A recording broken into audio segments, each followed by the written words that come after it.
Salam sehat dan salam sejahtera bagi kita semua. Perkenalkan, saya Novelman Manurung, calon guru penggerak Angkatan 5 Kota Medan. Yang saya hormati Bapak Frederick Holeng sebagai fasilitator saya. Yang saya hormati Ibu Hana Simanjuntak sebagai pengajar praktik saya. Izinkan pada kesempatan kali ini saya akan melakukan demonstrasi kontekstual modul 3.1 tentang bagaimana seorang pimpinan mengambil keputusan dilema etika ataupun rujukan moral. Di sini saya akan melakukan wawancara dengan dua pimpinan sekolah. Selamat menyaksikan. Selamat siang Pak. Apa kabar Pak?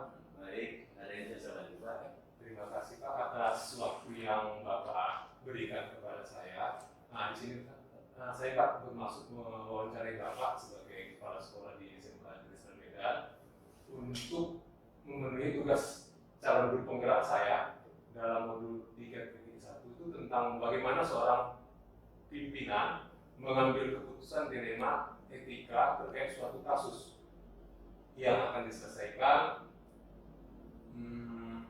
dalam menyelesaikan masalah tersebut. Bisa kita mulai ya Pak wawancaranya Pak? Oke, silakan. Pak, terima kasih atas waktunya Pak.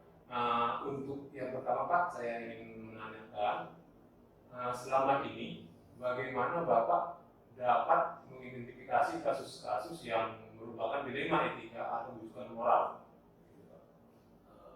Begitu ya Pak.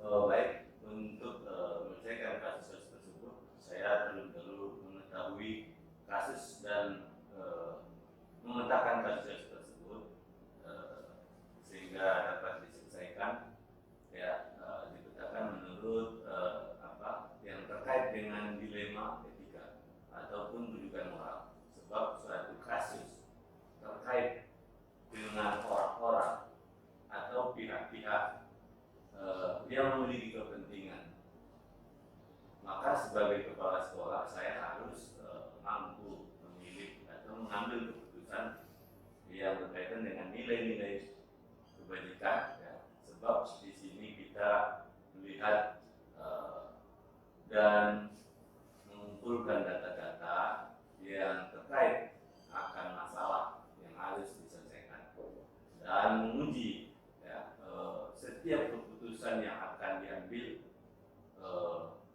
dengan, ya, kemudian diuji dengan peraturan yang berlaku atau keputusan tersebut sesuai dengan legal atau regulasi yang berlaku. Jadi sesuai dengan dilema etika atau rujukan moral, benar-benar dulu ada nilai kebajikan yang muncul Pak ya? Iya. Juga terkait dengan legal dan regulasi yang berlaku. Lalu begini Pak, ada pertanyaan kedua juga Pak. Selama ini bagaimana ya Bapak menjalankan pengambilan keputusan di sekolah yang Bapak pimpin gitu? Dan terutama untuk kasus-kasus di mana ada dua kepentingan yang sama, benar atau sama-sama mengandung nilai kebajikan gitu Pak. Itu bagaimana cara Bapak untuk mengambil keputusan Pak? Oke, baik Pak. Untuk kasus tersebut saya akan mengangkat poin-poin penting yang menjadi dasar nilai-nilai kebajikan, seperti rasa peduli, ya, terhadap pihak-pihak yang berkepentingan dengan rasa keadilan.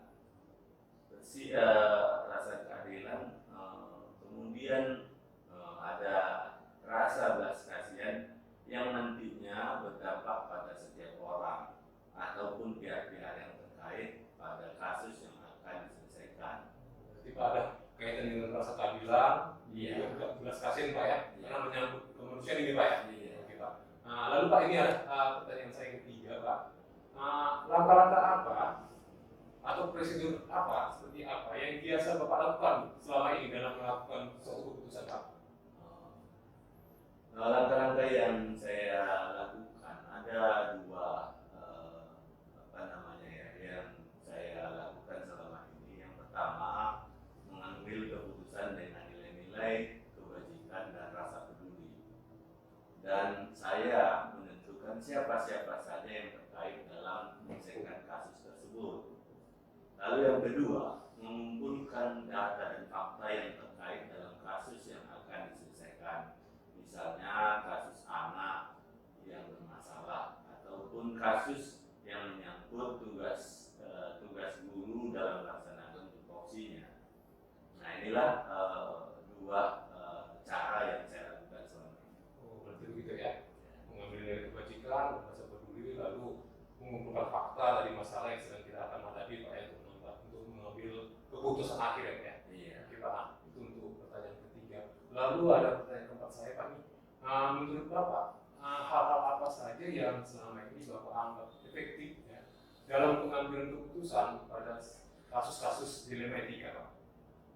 Oke Pak, kalau yang selama ini kita lakukan itu ada hal yang efektif menurut saya yang harus dilakukan adalah melakukan kolaborasi dengan orang-orang atau pihak-pihak yang terkait untuk penyelesaian masalah yang perlu ya, menetapkan suatu keputusan yang terkait dengan nilai-nilai kebajikan.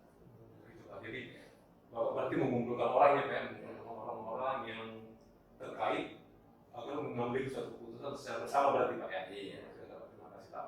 Lalu ada pertanyaan kelima nih Pak. Menurut Bapak, hal-hal apa saja yang selama ini merupakan tantangan dalam pengambilan keputusan pada kasus-kasus dilema etika yang selama ini Bapak hadapi Pak? Untuk tantangan, saya rasa menurut saya tantangan dalam pengambilan keputusan adalah tidak semua dapat menerima keputusan yang kita ambil. Ya. Maka untuk itu kita perlu sedetail mungkin dalam mengumpulkan seluruh data adalah data dan fakta itu dikumpulkan sesuai dengan fakta-fakta yang ada. Oh, gitu. Berarti data ini memang betul-betul harus dikumpul Pak ya. Betul-betul akurat untuk mengambil keputusan. Oke, siap Pak. Lalu yang pertama Pak, apakah Bapak memiliki sebuah tata cara atau jadwal tertentu dalam sebuah penyelesaian kasus dilema etika? Apakah Bapak langsung menyelesaikan di tempat atau memiliki sebuah jadwal gitu untuk menyelesaikannya? Bentuk atau prosedur seperti apa yang akan Bapak jalankan? Baik, untuk penyelesaian kasus-kasus yang dilema etika ini saya sebetulnya tidak langsung ya, tidak secara langsung diselesaikan pada saat itu juga.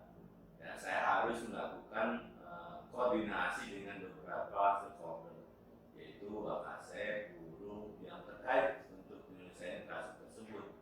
Lalu membuat jadwal pertemuan untuk melibatkan semua komponen yang terkait dalam mengambil sebuah keputusan supaya sesuai ya dengan nilai-nilai kebajikan. Kita tadi kolaborasi ya, kita kumpulkan semua elemen-elemen yang ya dalam keputusan supaya jangan menjadi keputusan sendiri. Oh siap Pak. Berarti memang betul-betul keputusan ini memang untuk kepentingan bersama ya Pak ya. Lalu Pak yang ketujuh yang pertanyaan saya, adakah seseorang atau faktor-faktor apa yang selama ini mempermudah atau membantu Bapak dalam pengambilan keputusan dalam kasus-kasus dilema etika tersebut? Untuk hal ini memang ada dua komponen yang membantu kita untuk memudahkan dalam mengambil keputusan. Yang pertama, orang-orang yang mempermudah dalam mengambil keputusan itu adalah orang dekat dengan kita atau pembantu kita, namanya Wakasek ya. Wakasek dan guru yang terkait. Yang kedua, faktor yang sangat terkait adalah lingkungan kerja atau lingkungan sekolah yang dapat menciptakan hal-hal yang positif dengan cara berkolaborasi untuk mengambil keputusan yang bijaksana. Jadi orang-orang yang terkait Pak ya, kayak Wakasek, guru yang terkait ya Pak. Lalu Pak, yang tadi kedua faktor lingkungan juga Pak ya, mempunyai yang hal yang positif gitu Pak ya. Lalu ada pertanyaan saya yang terakhir nih Pak. Dari semua hal yang telah disampaikan, pembelajaran apa yang dapat Bapak petik dari pengalaman Bapak mengambil keputusan dari dilema etika ini Pak? Baik, pembelajaran yang bisa saya ambil dari semua keputusan-keputusan yang sudah diambil, saya jadi semakin bijak untuk mengambil keputusan, melihat rasa peduli dan rasa kasihan dalam pengambilan keputusan untuk pihak-pihak yang terlibat. Sebagai refleksi bagi saya ya, mengenai pengambilan keputusan di Lema Etika ini, untuk kedepannya saya akan lebih berhati-hati untuk membuat sebuah keputusan terkait status saya sebagai kepala sekolah, sebab dalam hal ini jangan sampai ada pihak-pihak yang merasa tidak adil atau merasa dirugikan dari keputusan-keputusan yang saya ambil. Inilah kira-kira yang dapat saya jelaskan dalam wawancara kita ini. Terima kasih Pak atas waktu Bapak. Saya sudah mendapat masukan-masukan dari Bapak bagaimana seorang pemimpin untuk membuat suatu keputusan ya Pak ya. Jadi kalau saya ambil kesimpulan itu sebenarnya keputusan itu memang harus datangnya dari adanya kolaborasi tadi Pak ya. Sering berkomunikasi dengan pihak-pihak yang terkait, maka tercapai suatu keputusan yang nantinya keputusan ini bermanfaat atau juga berfungsi atau juga untuk semua orang-orang atau pihak terkait Pak ya. Jadi terima kasih Pak, saya sudah diberi kesempatan waktu Bapak melakukan wawancara untuk tugas CGP saya sebagai calon guru penggerak. Sekali Pak, terima kasih Pak. Semoga sukses ya Pak. Terima kasih Pak.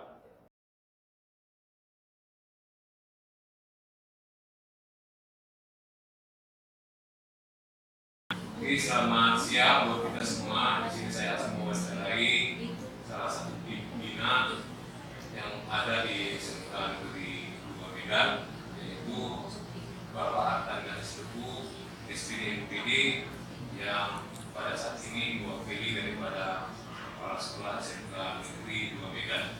Apa kabar Pak?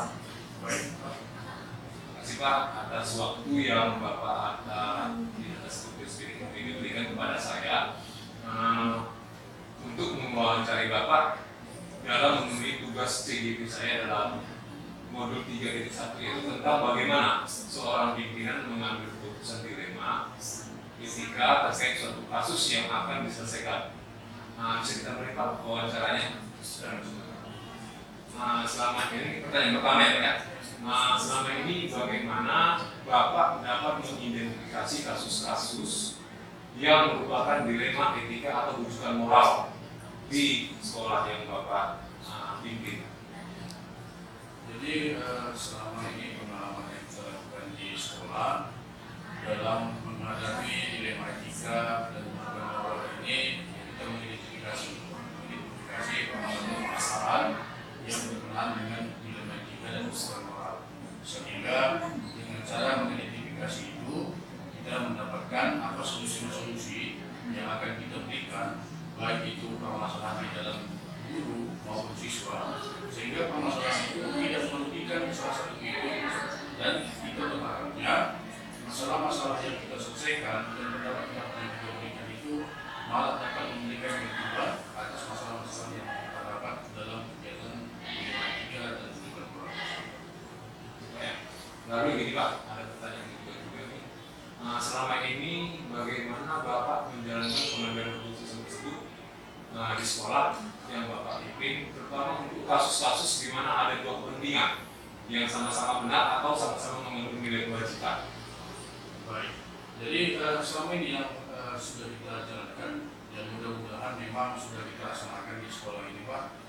Setiap permasalahan itu memang kita tidak langsung mengambil salah satu sisi saja langsung, tapi kita mencari informasi-informasi baik dari sisi yang satu dengan sisi yang lainnya, sehingga informasi yang kita dapat dari sisi yang pertama dan sisi yang kedua itulah yang akan kita rembukkan, mungkin dari bantuan dari bapak-bapak wakil kepala sekolah, begitu juga bapak ibu guru, dan itulah menjadi pedoman kita mengambil keputusan yang jadinya nanti keputusan itu tidak merugikan. Intinya kita tetap berpikir bahwa keputusan itu tidak merugikan kita. Malah kita berharap dari masukan-masukan dari wakil kepala sekolah atau dari guru-guru itu bisa memberikan penyelesaian yang nanti penyelesaian itu tidak mengakibatkan adanya terjadinya sakit hati atau ada timbul permasalahan. Itulah yang akan sering kita lakukan di sekolah ini. Selalu ada pertanyaan juga. Langkah-langkah atau prosedur seperti apa yang biasa Bapak lakukan selama ini dalam menyelesaikan penyelesaian masalah. Jadi langkah-langkah yang biasa saya lakukan, contoh kita langsung ke contohnya Pak, contoh seperti saya katakan ada tenaga pendidik kita yang mungkin berkenaan dengan dilema kita ini dan kebutuhan ini saya katakan. Jadi mungkin langkah yang pertama kita melaksanakan komunikasi dulu dengan guru tersebut, komunikasi, berdialog, apa kira-kira menjadi problema dan masalah. Selain itu juga kita berkomunikasi dengan yang membidani, contoh seperti guru Kak, yang mungkin yang pembelajaran, kita cara mungkin problema apa yang terjadi mengenai itu. Dan juga saya rasa ada baiknya juga kita berkomunikasi dengan siswa dan yang ada di dalam kelas tersebut. Mungkin itu menjadi masukan kita juga ketika mengambil ketika memberikan masalah jawaban akan masalah ini. Jadi dari hal-hal tersebut yang sudah kita kumpulkan informasinya itu, saya rasa keputusan yang kita berikan nanti ya minimal tidak akan menimbulkan masalah baru. Saya rasa begitu yang kita lakukan.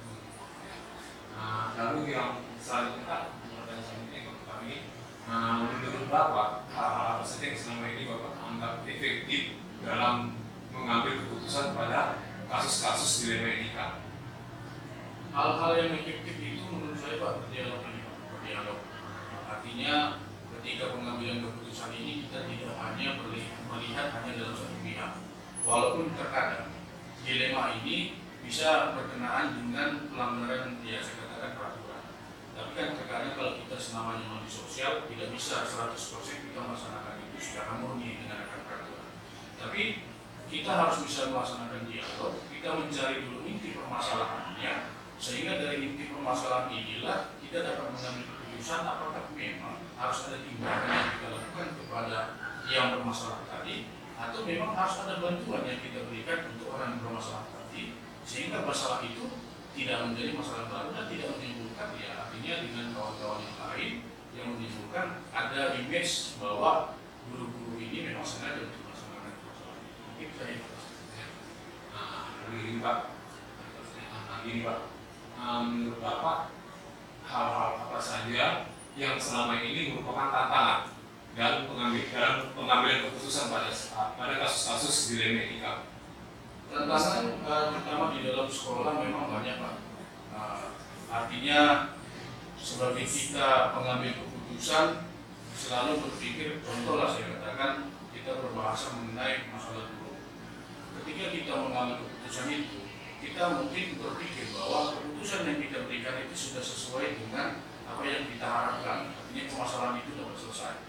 Tapi mungkin dalam satu sisi guru yang melakukan ketika kita selesaikan masalahnya, dia berpikir bahwa merugikan dirinya, dan tidak memberikan keuntungan bagi dia dalam permasalahan yang dihadapinya. Tapi walaupun seperti itu saya katakan Pak, tapi kita tetap berusaha. Artinya seperti yang saya katakan di awal tadi, berdialog itu tetap kita laksanakan sehingga problema yang dianggap tadi menjadi permasalahan bagi guru itu tidak terima dengan apa yang kita berikan solusi tadi bisa kita minimalisir dengan baik. Mungkin itu. Lalu selanjutnya apakah Bapak memiliki sebuah tata cara atau jadwal tertentu dalam sebuah penyelesaian kasus dilema etika? Apakah Bapak langsung menyelesaikan di tempat atau memiliki sebuah jadwal untuk menyelesaikan bentuk atau prosedur seperti apa yang Bapak jalankan? Kalau penyelesaian masalah memang ya kita pasti memilah-milah ini Pak, memilah-milah masalahnya dulu. Ya, artinya jika memang itu keputusan wajib kita dapatkan secepat mungkin, ya memang dia harus dilaksanakan pada posisi itu. Tapi kalau memang kita menganggap bahwa masalah itu kita perlu informasi dari pihak yang lain, mungkin kita harus memakan waktu yang lebih lama sehingga ya, tidak terjadi yang namanya kesalahan atau yang namanya tidak keterimaan akan jawaban masalah yang kita berikan. Jadi memang ya sebaiknya kita memang buat jadwal artinya ketika kapan kita menerima informasi dari saya katakan wakil kepala sekolah kah, ketika kapan dapat informasi dari guru-guru kah atau siswa-siswa kah, sehingga kita juga dapat menyimpulkan dari semua yang kita dapat informasi itu sehingga untuk dapat menyelesaikan masalah itu. Lalu kita ada pertanyaan lagi Pak, satu lagi Pak. Adakah seseorang atau faktor-faktor apa yang selama ini mempermudah atau membantu Bapak dalam pengambilan keputusan dalam kasus-kasus di ranah etika? Baik, jadi kalau saya alami selama ini banyak hal yang bisa membantu saya. Karena terus terang namanya kita sekolah, pasti kita tidak bisa menyelesaikan masalah atau berdiri sendiri dalam masalah tersebut. Pasti kita akan membutuhkan yang namanya teman-teman sejawat. Begitu juga saya katakan waktu kepala sekolah, begitu juga guru-guru yang membantu kita dalam memberikan informasi, begitu juga memberikan masukan-masukan dalam penjelasan masalah itu. Jadi saya rasa itulah artinya berkolaborasi dengan tim kerja di sekolah ini, sehingga kolaborasi itu mengakibatkan atau menimbulkan yang namanya penyelesaian masalah yang baik. Saya rasa begitu. Nah, ini pertanyaan terakhir Pak ya. Dari semua hal yang telah disampaikan, pembelajaran apa yang dapat Bapak petik dari pengalaman Bapak mengambil keputusan di ranah etika? Pembelajarannya cukup banyak. Nah, artinya dengan timbulnya permasalahan-permasalahan ini, satu dulu kalau saya dapat, ya kita bisa lebih intens berkolaborasi, berdiskusi dengan kawan-kawan teman sejawat, dan juga dengan saya katakan siswa-siswi maupun guru-guru. Dengan adanya masalah ini juga kita dapat belajar lebih baik bagaimana cara penuntasan masalah. Nah, jadi kita akan berusaha dalam penyelesaian masalah ini jangan menimbulkan masalah baru, tapi bagaimana dalam penyelesaian masalah ini kita dapat membantu orang yang bermasalah ini. Jadi banyak pelajaran yang kita dapat Pak, dan mudah-mudahan ya artinya kita tetap tingkatkan bagaimana itu dalam penyelesaian masalah, baik masalah dilema etika maupun juga moral itu dapat terselesaikan. Saya rasa begitu. Jadi saya bisa menjadi intinya ya, bahwasanya dalam melakukan atau mengambil suatu keputusan itu berarti Bapak harus melakukan pengujian terhadap masalah-masalah yang dihadapi, lalu melakukan koordinasi bersama tim atau bersama orang-orang yang berkepentingan agar masalah tersebut tidak merugikan pihak manapun, tetapi menguntungkan seluruh pihak-pihak yang ada di sekolah yang Bapak pimpin. Oke Pak, jadi terima kasih Pak. Saya rasa sudah cukup sampai di sini untuk wawancara kita Pak. Sekali lagi kepada Pak Atta saya ucapkan terima kasih banyak sudah memberikan waktu untuk saya wawancara. Terima kasih banyak Pak. Terima kasih, sukses terus. Terima kasih Pak.